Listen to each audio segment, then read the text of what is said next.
Tanto que ele não deixou nada escrito. Por quê? Porque escrever é permanência, é uma coisa fixa. E o Antunes, ele tinha essa coisa que é transitória, sempre ele impermanente, não transitória, impermanente. Até era lá a gente estudava muitas filosofias orientais, sabe? Dentro do método que ele não deixou escrito, mas que é como ele trabalhava, incluía muito estudo de muitas vertentes para você fazer uma coisa muito simples, você estudava muitos aspectos, né? E é um treinamento desses aspectos separados. E aí, quando você está treinada em tudo, essas coisas começam a se dar.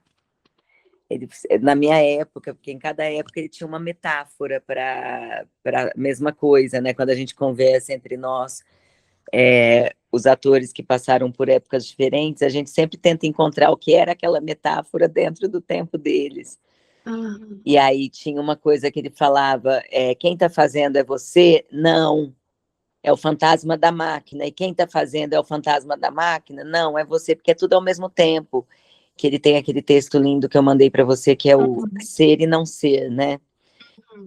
Então, a gente estudava retórica e as filosofias orientais, então a coisa da impermanência. Ele sempre tentava um jeito novo de se comunicar, por isso que é muito difícil falar sobre a técnica dele, porque não é uma coisa só prática, tinha a parte muito prática, vou falar agora uma lista de coisas práticas, mas tudo é ao mesmo tempo prático e metafísico, prático e compreensão, que, como o lugar da voz, por exemplo, que a voz, quando eu estava lá, ele dizia que o que integrava toda essa técnica era a voz.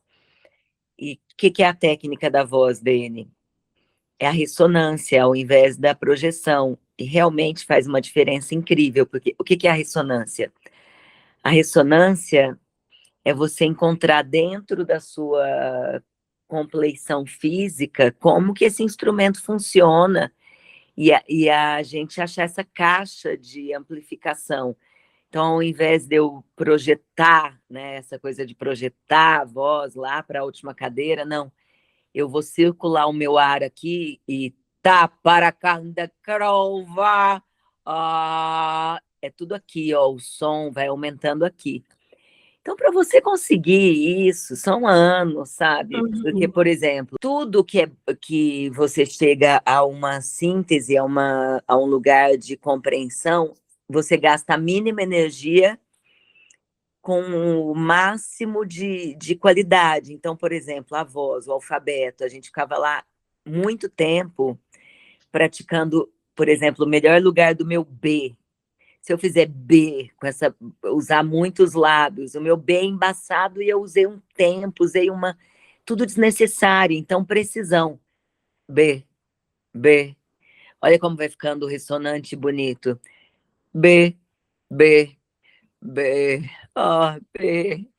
Aí as consoantes, elas servem para você dar o andamento da voz, e a vogal, a permanência do ar. Então, a fita e a dobra das vogais, eu posso falar eu com muita dobra de vogal e você, para me dar tempo de compor, é uma composição. É muito difícil entender isso, sabe? Eu posso falar aqui horas e não dá para entender nada, porque você tem que entender isso no corpo. Por isso que o treinamento e a cabeça eram juntas. A gente fazia aula de voz, aula de retórica, lia livros orientais. São muitos canais ao mesmo tempo para você acessar uma mesma coisa. Mas então, estou falando, eu vou lá hoje. Eu tenho domínio de cada sílaba, porque eu sei dobrar minhas vogais. Ele mandava a gente ouvir Tom Waits, por exemplo, que tem aquela voz, não sei cantar, mas é com muita vogal. E aí a gente tinha muitas referências. Ele mandava a gente até desenhar, pintar o caminho da voz. Ele usava várias formas para você entender esse caminho do ar. E para você não precisar puxar ar, e para você ficar sempre em contato com o peito. Então, A vogal faz com que isso aqui esteja sempre e eu em contato com esse peito, eu entro em contato com o sentimento. E o corpo, que se conhece, que a gente acaba horas lá andando para encaixar esse corpo, ele sabe quando o corpo está tenso, porque se o corpo estiver tenso, eu não consigo fazer essa voz. Então, é tudo integrado e é treinamento é, de você ter domínio de um sistema nervoso. Então, você conseguir controlar seu sistema nervoso. É muito profundo o que o Antunes fala. E eu, até hoje, eu vou entendendo coisas. E eu demorei muitos anos para entender muitas coisas. Só que cada coisa que você entende facilita a sua vida de um jeito, porque a coisa da disponibilidade versus concentração que ele falava, quando você está concentrado, você está um bloco, né? Você tem aquilo, eu vou. Essa cena é sofrida, ela é uma coisa só, estou concentrada no sofrimento. Quando você tem a disponibilidade, você já entendeu tudo. Ele falava, joga para o vagalume, que fica aqui atrás. Mais uma metáfora do vagalume, quer dizer, você joga toda a informação, depois você vai viver aquilo com todo o sistema que você tem desenvolvido, que o corpo que está relaxado, a cabeça que está em meditação, que não está querendo dominar o que está acontecendo, porque o que está acontecendo depende de tudo que de fato está acontecendo. Você vai atualizando a cada segundo. Então, você não está na fantasia, fazendo uma coisa que você ensaiou lá na sua casa sozinho. Você está em relação a tudo, você está disponível para escutar, para perceber e para lidar com o instante, o que ele chamava de agora já, e que o Zé Celso chamava de taquitá, e que cada um chama de um jeito, mas é a mesma coisa. É você estar presente, você atualizar, você ter condições de dominar o tempo do sagrado. Você não está à mercê, você não está ansioso, querendo fazer, querendo alguma coisa. Você está vivenciando aquela experiência com todos os domínios que você conhece e os que vão aparecer do desconhecido, porque você está preparado para perceber isso no mundo sensível. Eu tenho a impressão que o vagalume, né, que ele falava, que é aquele que fica aqui, que guia, é algo meio misturado do subconsciente, e aí ele tem essa coisa do místico, né, da coisa que é mandar pro... Eu queria que você falasse mais sobre isso. Tem a ver com o inconsciente. E ele estuda, a gente estudava muito Jung, mas essa coisa do inconsciente, assim, é aquele lugar onde, igual a gente, por isso que sempre que eu vou fazer uma personagem, eu busco como é o instinto dessa personagem, porque a gente sempre está em relação a algo. Então, o Antunes, ele nunca partia do que você sente, ele partia do que você sente em relação a. Então, a voz não é aqui, é em você, ela tá lançando, ela está em parábola, ela está em direção ao que você está ao que você está se dirigindo. E ele falava muito da gente construir o outro. Então, mesmo que você quem é o outro para você, não a expectativa do outro, mas o que o outro representa para você. Então, essa coisa do vagalume é você jogar, igual a gente reage desde aquele trauma lá da infância, e ele está inconsciente, a gente jogar tudo que está descoberto sobre aquele universo da personagem, e ela vai reagir a essas coisas, igual é na vida da gente mesma, sabe? E que E faço que bota em muito, né? E que prática, né? executo, porque Exato. acontece que eu executo o que ele me ensinou praticamente todos os dias, porque Uhum. eu trabalho tanto, porque eu tenho coisa de graça ou com dinheiro para fazer todo dia, quase. Você vê, eu consegui tirar um dia para não fazer nada, é quase impossível. Por quê? Uhum. Porque eu tenho muita facilidade de fazer. E por que eu tenho muita facilidade de fazer? Porque eu aprendi o que o Antunes me ensinou e ficou muito fácil, porque você vai treinando, treinando, treinando, chega uma hora que você acessa, essa palavra é muito importante, acessar. Então, com as ferramentas que eu tenho, que eu desenvolvi para acessar as personagens, eu consigo. O meu corpo está treinado para responder a isso. Claro que é diferente é quem vive isso na prática falar sobre o que o Antunes ensinou, porque eu falo disso, apesar de ficar vago em muitas coisas, porque são imagens, eu uso isso, né, concretamente. Porque tudo que ele ensinou, querendo ou não, você passa para o cinema, né? Eu Tipo, passo, não, já é claramente. direto, porque ele ensinava a É, partir do cinema. O Antunes tinha a sim, maior videoteca, eu acho que do Brasil. Ele tinha aham. filmes na época que não tinha computador, não tinha nem internet, nada disso acessível. Ele tinha filmes que. Então, o Antunes era obcecado por cinema. E toda essa técnica dele, eu não tive que passar nada para o cinema, já é técnica de Já cinema. é de cinema. Porque o domínio da voz em relação. Quando você faz essa técnica da ressonância e você está relacionado ao peito, você tem o domínio do menor volume.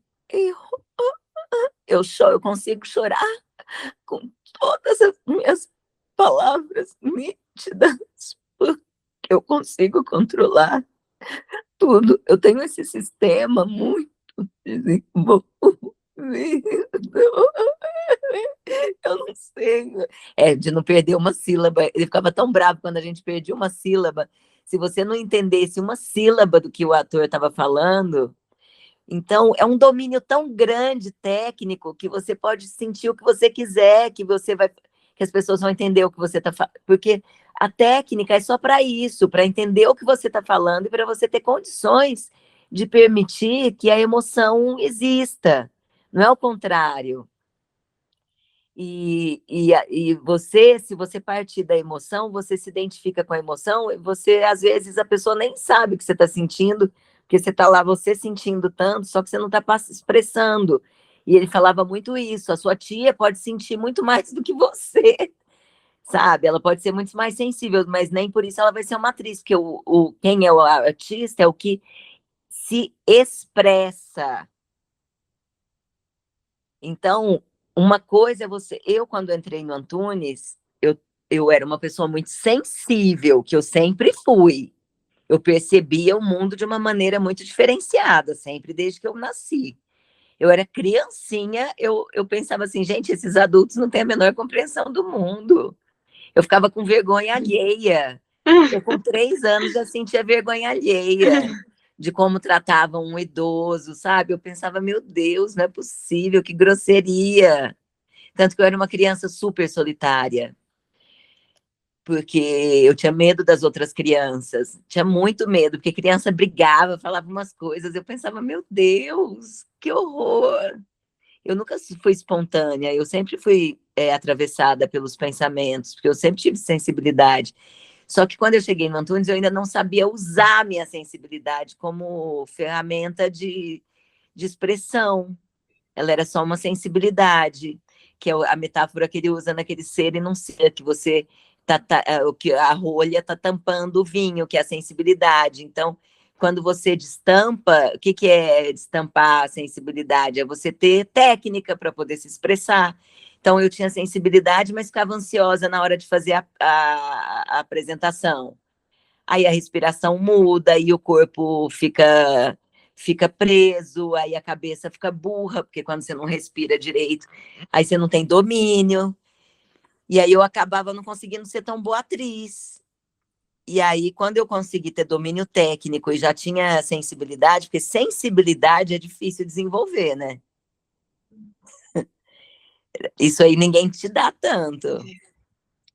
Tem uma coisa que é assim, sensibilidade. Ai, sensibilidade, é difícil falar de sensibilidade, viu? Porque sensibilidade é uma coisa que você tem. Claro que você pode desenvolver. O Antunes, ele desenvolvia muito a sensibilidade das pessoas. Por quê? Porque ele provocava reflexões cada vez mais profundas. Quando a gente falava uma coisa sobre a personagem, ele fazia perguntas, ele provocava lugares que a gente nunca tinha pensado na vida e que nunca pensaria sozinhos, talvez. Porque nunca parava de pensar outras e outras e outras coisas em relação a tudo do mundo, sabe? E porque as camadas que a gente tem de conflitos, o que faz a gente se movimentar no mundo, né? as nossas idiosincrasias, os nossos complexos. Às vezes, por exemplo, o que você está falando é para esconder o que você está sentindo, então, mecanismos de defesa, tudo isso quem me ensinou a perceber foi o Antunes, O sabe? subtexto, a vertigem do Nomenclatura, né? subtexto. A vertigem do subtexto. Para fazer uma vertigem de subtexto é inconsciente, porque você vai na vertigem. Só que você saber decodificar é muito importante. O que, que é isso? O que, que é aquilo? Então você vai estudando todo o sistema humano, né? Você vai. As cenas de preta-porter que a gente fazia, o que importava não era o que estava falando, o que menos importava era o que estava falando, é o que estava movendo aquilo. E aí a gente achava uma ação para demonstrar o que estava movendo aquilo. Dicotomias, enquanto eu estou fazendo assim com a cabeça, quero, meu olho está chorando. Enquanto eu estou rindo, eu estou, sabe, sempre encontrar absurdos coerentes, que era uma fala dele que eu amava.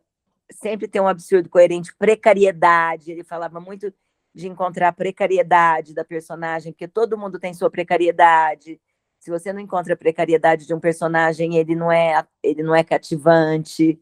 Então, eu sempre parto da precariedade de qualquer personagem, sabe? Por exemplo, lá no nosso, aquela sopinha que eu te dava, até me emociona falar, porque ela queria ter uma amizade. Aquela cena, se você olhar de novo com essa perspectiva que eu vou te contar agora, a minha precariedade era, eu queria muito ter amigos, sabe? E aí, por exemplo, aquela cena do vinho, que eu tô lá tomando vinho com a sua mãe, eu tô acreditando, até dei um pouquinho de vinho, na hora que eu vi que ela me traiu, quando ela fala que a minha filha não gosta de mim, depois de eu estar compartilhando com ela coisas íntimas, que eu estava quase cedendo a um lugar de querer ter um vínculo, sabe? Porque eu sou totalmente sozinha. Só que aí a pessoa não corresponde ao meu vinho, a minha. E aí tem que morrer. Nossa, eu Dava amo um essa ódio cena. muito Eu grande amo, eu naquela amo. hora, porque eu vinha, então eu construí, e na hora que está acontecendo, você vê que eu tenho impulsos, né? Que não é uma coisa que eu faço. Pode reparar na minha interpretação. Eu nem gosto de chamar de interpretação, porque não é uma coisa que eu vou lá e eu faço, é uma coisa que tem um gatilho que eu já construí, que eu já sei o que vai acontecer, porque eu já sei com o que eu estou jogando, entendeu? Eu estou jogando com a expectativa que aquela noite fosse legal. Então eu não fico pensando assim, ela vai me contrariar, porque aí é uma coisa só, aí é raso. Quando a coisa me contraria, ela me pega de surpresa. Eu estou pensando, que amiga legal que eu estou fazendo. Eu não vou no óbvio de falar, de ficar preparando eu estar com ódio dela. Eu vou preparar o amor por ela, a vontade de ter uma amiga, porque aí é decepcionante na hora que ela fala aquilo. Aí vem o ódio violento, porque na vida é assim, e ator fica preparando o que ele tem que sentir, não ser pego de surpresa. E o ator do Antunes, ele é preparado para ser pego de surpresa. Quando a gente atualizava 2 sílabas ao mesmo tempo, ele falava, tá adiantando, tá adiantando.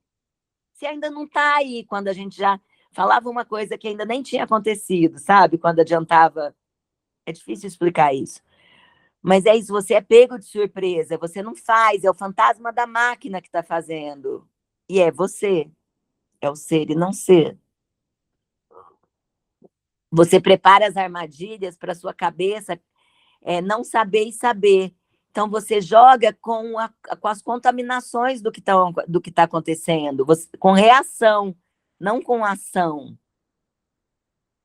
Você reage a.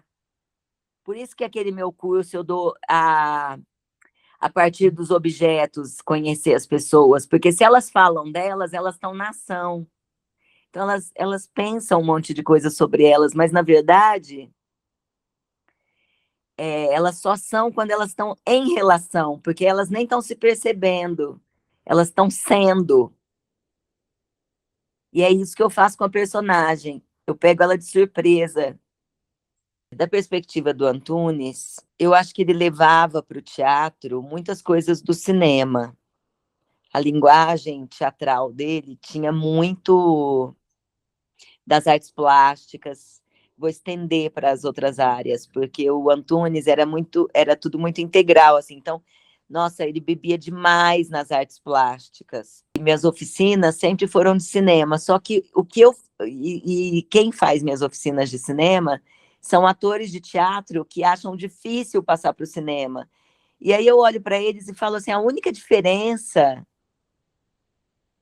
é o tamanho, porque a abordagem, a construção é a mesma. Como você vai entender essa personagem, não tem diferença alguma.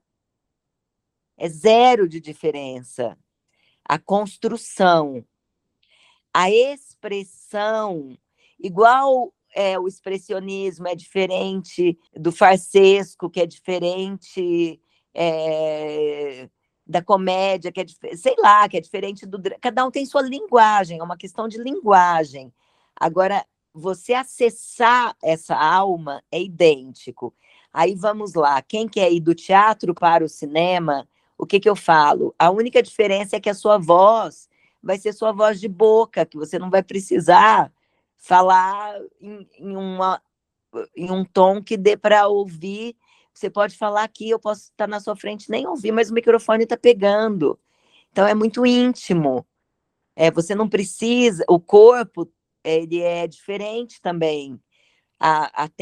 Como você expressa esse corpo. O corpo no cinema, você vai diluir o máximo possível para aquilo, a câmera está próxima, aquilo vai ficar o mais natural possível. Então, você vai tirar qualquer intenção de grandiosidade que um palco muitas vezes exige. Então, são lugares, isso é o de menos. Isso é o de menos. Claro que o ator de teatro ele tem que ter uma voz muito mais treinada do que o ator de cinema. E ele tem que ter um corpo muito mais treinado do que o ator de cinema. E o ator de cinema ele tem que ter a relação dele com o espaço, porque quando eu estou fazendo cinema, eu estou em relação ao foco. São outras relações. O ator de teatro está em relação ao público, a plateia, que é lá na não sei onde, que não sei o quê. O ator de cinema ele está em relação ao foco, às marcas que ele tem no chão para o foco, ao que está dentro do quadro, a que tamanho é esse quadro, o que o quadro está pegando dele. Então, são só outros elementos. É só isso que muda, é muito concreto. Eu vejo Era o ser uma coisa bem humano, assim, é o ser exatamente. humano integrado com todas as artes, com a literatura, com a dança. Ele Então, amava a ele não teria dramaturgia. Quando ele... essa diferença, assim, né? Ele não seria a pessoa que falaria, vamos diferenciar teatro do cinema. Não, porque ele está buscando a alma. Ele está buscando a essência da existência, né? Ele está buscando todas essas complexidades humanas e também como isso pode ser. Então, ele amava os artistas plásticos, ele amava todas as artes, exatamente, a música. Então, a gente teve a Medeia, a gente ensaiou com um cara que dava musicoterapia, a gente abordou através da musicoterapia. Ele amava o Kazuo Ono, que era aquele cara que, depois de 100 anos, que ele foi ter a carreira dele dançando, a beleza de um corpo velho dançando a vida, dançando a vida. Então, não tem, assim, a expressão certa, é o que está nascendo. É por isso que ele gosta das filosofias orientais. Shiva, ele era um shivaísta. Shiva tem aquelas mãos, uma está matando, outra tá nascendo. É o ciclo. O Antunes, a impermanência era a coisa mais importante para ele. Se a coisa estava... Tanto que ele mudava tudo sempre. Ele mudava o jeito mas é isso, ele encontrava em todas as artes um jeito o importante era a sensibilidade, né? Como acessar a sensibilidade. Mas ele experimentou a vida dele no cinema, que foi O Compasso de Espera, que ele brilhou muito, que ele fez um grande filme, só que na época foi muito difícil. Ele saiu dos domínios dele, porque aí ele teve que esperar 5 anos para concluir aquele filme. Estava na ditadura, vários problemas. E o teatro ele tinha mais domínio, né? Porque ele podia ir para lá todos os dias e fazer. Então, eu acho que o Antunes escolheu o teatro pelo mesmo motivo que muita gente escolhe o teatro. Porque o cinema não depende, assim, se você não tiver rios de dinheiro, você depende de equipamento, de equipe, de muita coisa. De governo. Nossa, de uma sala para passar o seu filme, de um festival. O Antunes, como ele ainda tinha aquele espaço dele no Sesc de pesquisa, que ele tinha o teatro, ele tinha, né, o prestígio dele, que ele estava em qualquer festival e tudo, porque é óbvio quem não ia querer o Antunes. O teatro ele conseguia trabalhar todo dia, porque o Antunes ele ia de segunda a sábado para o CPT. Ele só descansava domingo. A vida inteira dele, o último dia dele sem ir para o hospital, ele foi lá, ele enlouqueceu à noite, por causa do câncer, né, que subiu lá para a cabeça, câncer de pulmão, dá umas alucinações. Ele foi lá à noite para o CPT, queria entrar, o guarda da noite não conhecia ele, quando amanheceu o dia, levaram ele para o hospital. Então, até o último dia de vida em público, assim, livre, ele foi para o CPT. Ele nunca faltou, e quando a gente faltava, ele mandava a gente embora. Então, a minha vida é muito parecida com a do Antunes. Eu nunca tinha pensado nisso. Eu trabalho quase todo dia com arte, né? Só que eu consegui fazer isso no cinema. Por quê? Porque eu tenho muito convite. Porque se eu tivesse que fazer minhas coisas, eu não ia ter como fazer isso. E é uma vida dedicada a isso também, né? Minha vida é dedicada a isso. Eu sou tipo uma monja. Uma monja. É louco isso, né? Nunca tinha pensado que minha vida é muito parecida com a do Antunes. A gente dedicou a vida a isso, né?